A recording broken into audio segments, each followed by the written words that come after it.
Hey ladies and gentlemen, this is David Benjamin from healthywildandfree.com. Today I want to share with you how to detox and really just wean yourself off sugar. So we all know that sugar is detrimental to our health and well-being.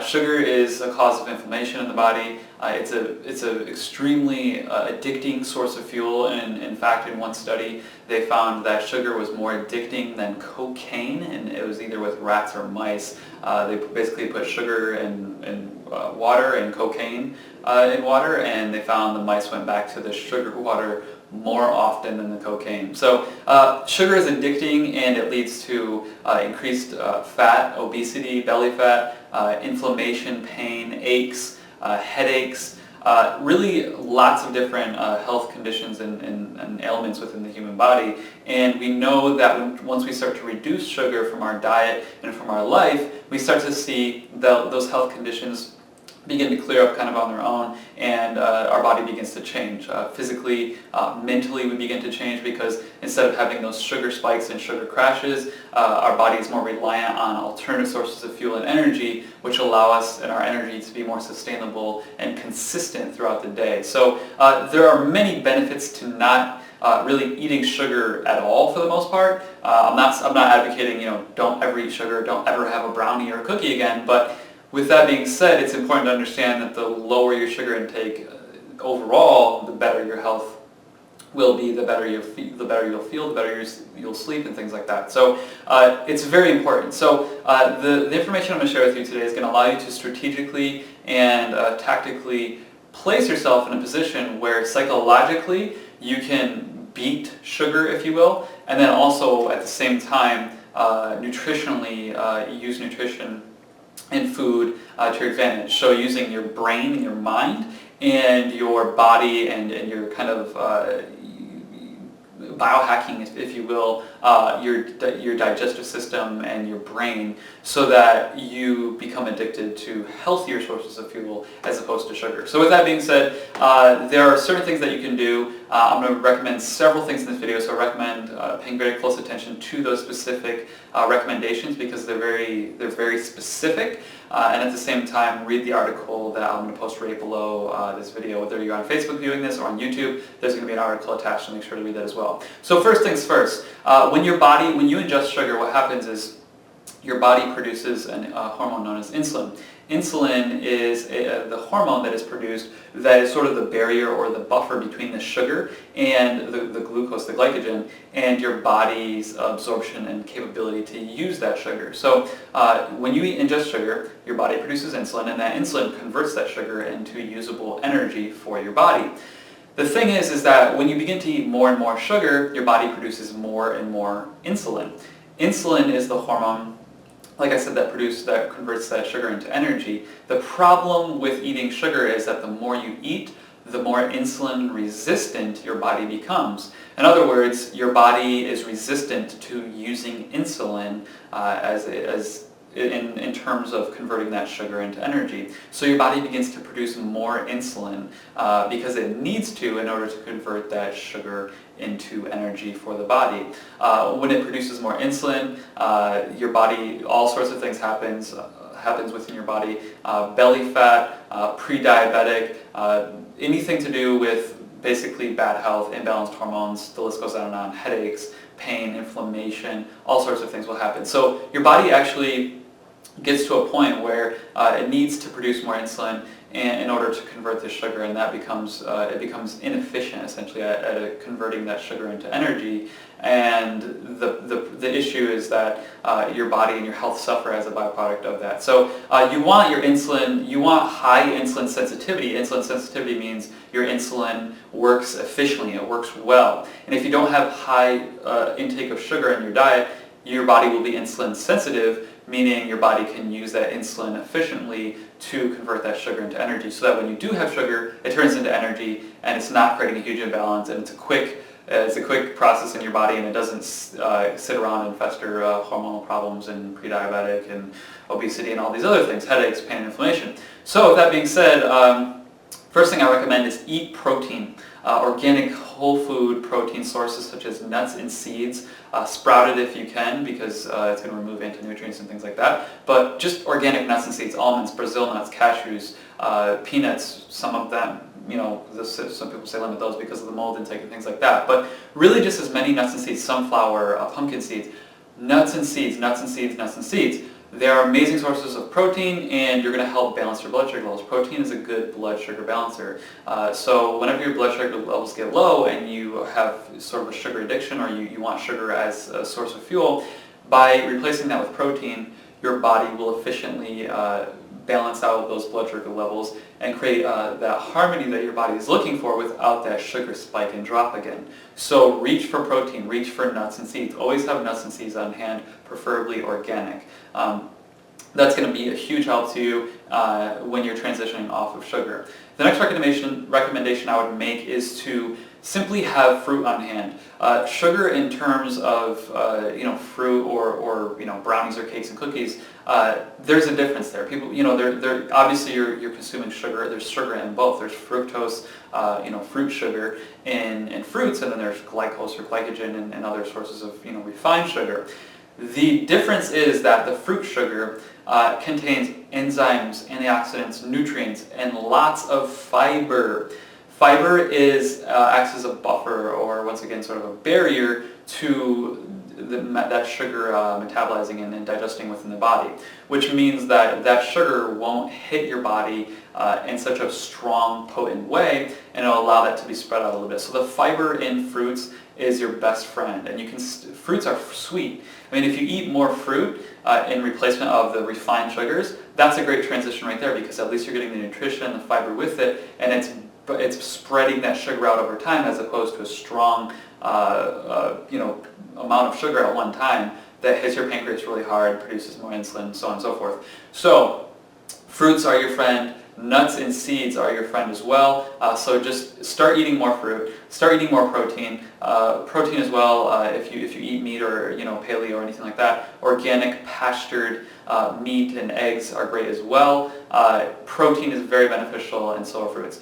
The next recommendation I would make is to eat more healthy fats. Healthy fats are amazing sources of fuel. They're great because they take a long time it takes a long time for your body to actually assimilate and utilize that fat. So if you ingest something like an avocado or chia seeds or olive oil or fish, which is fats and proteins in that, you are going to benefit your body and allow your body to burn that fat as a slow form of fuel over time, as opposed to sugar, which is a spike and then drop, and a spike and a drop. So healthy fats, your friend. I would recommend highly, highly, highly getting a bag of chia seeds and ingesting those all the time. Chia seeds are essential. They're amazing. They're incredible. They're a great whole food because they're rich in minerals, healthy proteins, and healthy fats. Healthy proteins and healthy fats are both going to help you. The proteins in the balancing blood sugar levels, which is going to kind of curb that craving in the sense of blood sugar levels, and then healthy fats in terms of a sustained source of energy. So your best friends are healthy forms of protein, healthy fats, and fruits. Beyond that, I would recommend avoiding artificial sweeteners. Artificial sweeteners are there's a lot of negative effects associated with brain health, neurotoxicity, affecting the body in many different ways. They're just toxic chemical concoctions. What I do recommend, though, is alternative natural sweeteners. So this is still kind of sugar related, but it's also a benefit or a transition. Raw honey, because it's sweet and you get that like sugar fix, if you will, but you're also getting enzymes and beneficial acids and compounds, prebiotics and things like that, precursor nutrients and all sorts of variable nutrients and compounds that are beneficial for your health in that honey, and you get the glycogen as well. So it's not like it's great, but it's in terms of like getting off sugar, but it's a transition, and it still allows you that sweet tooth, if you will.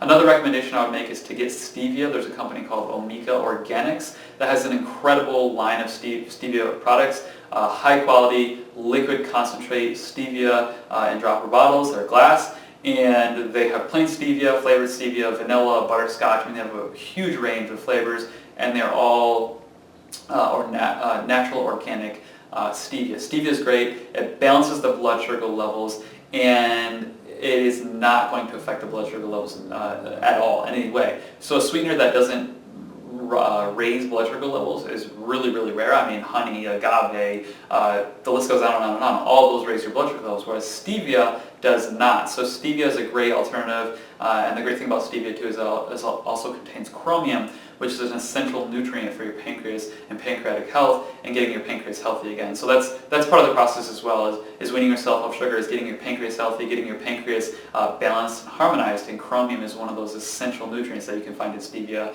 as well as other fruits and vegetables as well. So just make sure to look up what foods chromium contains, so you can include those in your diet as well. With that being said, high quality organic proteins, high quality organic fats, organic fruits, and stevia are incredible. They're going to be your friend. And just create a little, what's called, in hypnosis at least, it's called a pattern interrupt. So a pattern interrupt is something where if you're going to do something, you do something crazy that disrupts your mind in order to do something different. So if you're talking in a conversation and, like we're talking about health right now, and then I just yell out, "There's a pink elephant over there!" You're like, "What? Like, what are you talking?" Like, your attention just came back to me because I completely disrupted the conversation. So what you can do is kind of engage in this self-hypnosis, if you will, and create a pattern interrupt for yourself and for your own health. So everything starts at the store. So myself, I don't avoid sugar 100%. Like, for example, I eat dark chocolate and it has some sugar in it. So, even for myself, when I go to the store sometimes, and dark chocolate has its health benefits, so I mean, that can be talked about, but everything starts at the store. So when you're going to the store, you need to create kind of a pattern interrupt for yourself, where if you're going to grab some sugar, like literally the pattern interrupt is like, I'm going to like scratch my ear or go like this, or like scratch my neck, or like if I go, I'll just like I'll be like, like make something crazy up that's just ridiculous, and that makes you do something completely different. And every time you reach for the sugar, whether it's in your home or at the store, you have this pattern interrupt. So whether you're reaching for it in your cupboard at home, maybe you start singing a song or whatever. Like, literally create some sort of weird tangent that you do, and that will channel your energy and your attention towards a different pathway, and that can allow you to kind of break your sugar habit. So psychologically, that's a little trick to sort of get over addiction or get over reaching for something that isn't healthy for you, whether it's at the store or at home. Obviously, it's going to look a little ridiculous at the store, so you might want to be more subtle about it and scratch your neck, or like even maybe like stretch your back, like, I don't know, whatever. But at home, you can make it a little more interesting and include saying something out loud or whatever. Like, just engage your body and engage your life in avoiding sugar and then choosing better alternatives. So, like I gave you in this video, there's a lot of recommendations I have for you. The article attached to this video is a 10-day sugar detox diet, so there will be more information there. What I recommend is reading that article fully through, understanding everything, and it's interesting too, because Americans eat 152 pounds of sugar on average each year. 152 pounds. So there's a lot of sugar in our diet, so reducing that sugar intake is extremely important. It's vital, and it's one of the #1 causes of disease, inflammation, pain, belly fat, headaches, being pre-diabetic, insulin resistance, and hormonal imbalances, imbalanced pH, acidity within the body, compromised digestive system. The list goes on and on and on. Cardiovascular disease and formation of all sorts of things in the body that it can lead to. So I highly recommend reading the article below, following the advice in this video, and subscribing to this channel here on YouTube, or following here on Facebook, Healthy, Wild, and Free, so you can get more information and continuously improve your health and integrate more nutrients and nutrition in order to live a healthier, happier, more complete life. One final tip I have for you that I didn't really mention that's really important as well, is that when you cut yourself short on sleep, you're actually harming your body and your ability to say no to sugar. So your ability to say no to sugar and choose another source of food is directly correlated to how much sleep you got. So you need to be getting enough sleep. 8 hours of sleep or more each night. Obviously, quality of sleep plays a role as well. It's not all about quantity. I mean, some people can get quality sleep in 6 or 7 hours a night, possibly, if they've really optimized and biohacked their sleep schedule and everything perfectly. But overall, most people, 8 hours of sleep is the minimum.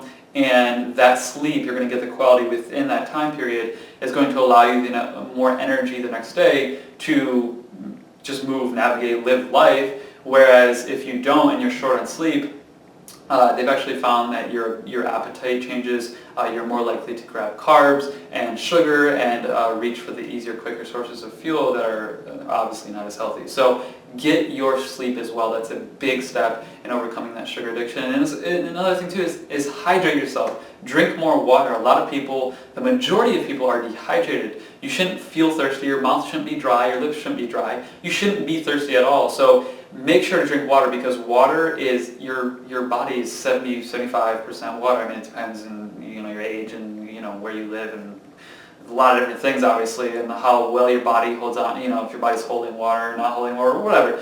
But regardless, you need to drink more water. Most people do. So drink more water so your body's hydrated, because with proper sleep and sleep schedules and timings and getting to bed before 10 p.m. and sleeping from that 10 p.m. to 2 a.m. time cycle, which is the most ideal time for physical recovery and energy in the next day and everything like that, as well as drinking purified or spring water or some sort of high quality water, those are going to be precursors. Those are going to be things that you invest in yourself to give yourself high levels of energy and productivity and mental capacity to completely avoid sugar. So for me, I can go without sugar completely for like a month or two or like whatever. There's no addiction there for me. I mean, I can literally just eat vegetables and nuts and seeds and eggs and whatever. Like I can go without sugar. It's not hard for me at all. So you can do it. It's not that hard, and your health and your body and your life are going to benefit tremendously from it. Not to mention you're going to be preventing disease and all the aches and pains and all the crap that comes with eating more sugar. So that's it for this video. My name is David Benjamin from healthywildandfree.com. Make sure to like this video if you learned something. Leave your comments below. Subscribe. Follow on YouTube, Facebook, Pinterest, Twitter for future updates, and subscribe to the email newsletter as well at healthywildandfree.com. I will see you in the next video. Thanks a lot for your time and have a great day. Bye.